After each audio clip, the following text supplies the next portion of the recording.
How to deposit money in Bybit. Let's get started. Launch your Bybit app. Make sure you have already logged into your account. You're going to land to the home page. Now here you're going to find different options. Click on the option of more and then click on the option of buy crypto. Once we're in the buy crypto section, head over to the option of deposit. Now you're going to get the option of crypto or fiat. If you want to deposit crypto, you can set it to crypto. As you want to deposit money, click on the option of fiat. Now here you're going to find a list of currency. Select the one that you want to deposit. I've selected euro. Now type in the amount.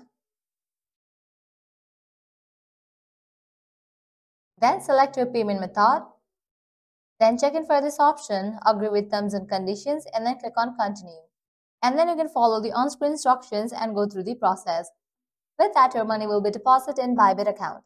So this way you can easily deposit money in Bybit app. At the end, if you guys find this video helpful, don't forget to like, share, and subscribe to our channel. Thanks for watching.